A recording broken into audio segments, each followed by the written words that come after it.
రమణయ్య అనే వృద్ధుడు వయసు పైబడడంతో ఒంటరితనం భరించలేక తన కొడుకు దగ్గరికి పట్నానికి చేరుకున్నాడు. వణుకుతున్న చేతులు, మందగించిన చూపుతో రమణయ్య తన శేష జీవితాన్ని తన కుటుంబంతో ప్రశాంతంగా గడపాలని ఆశ ఉంటుంది. ఇది వృద్ధాప్యంలో ప్రతి మనిషి కోరుకునే కనీస ఆశను ప్రతిబింబిస్తుంది. వయసు రీత్యా రమణయ్య అన్నం తినేటప్పుడు కింద పడేయడం, పాలు ఒలకబోయడం చూసిన కొడుకు, కోడలు అసహ్యించుకున్నారు. ప్రేమించాల్సిన వారు కాస్త విసుక్కున్నారు. అందరితో కలిసి కూర్చొని తినాల్సిన తండ్రి ఇంటి మూలన ఒక చెక్క బల్ల మీద తినమని ఆదేశించాడు కొడుకు. ఒక మనిషికి గౌరవాన్ని కించపరిచిన తీరు ఇక్కడ మీకు కనిపిస్తుంది. తాతయ్య పడుతున్న అవమానాన్ని చూసి 4 ఏళ్ల మనవడు లోలోపల ఎంతో బాధపడసాగాడు.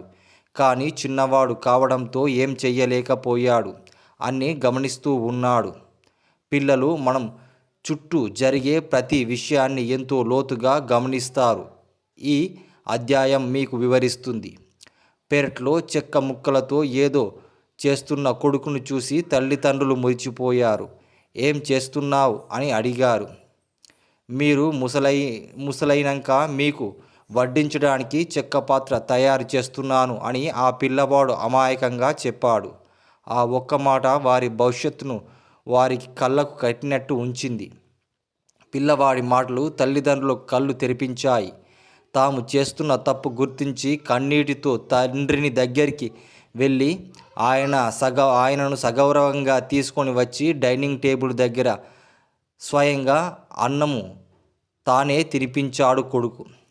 ఒక చిన్న పిల్లవాడి ప్రవర్తన ఒక కుటుంబాన్ని ఎలా మార్చగలిగిందో ఇక్కడ మీకు ఈ కథ ద్వారా తెలుస్తుంది. మనం మన తల్లిదండ్రులని ఎలా చూసుకుంటామో మన పిల్లలు మనల్ని అలాగే చూసుకుంటారు. ఇది ఒక నిరంతర చక్రం.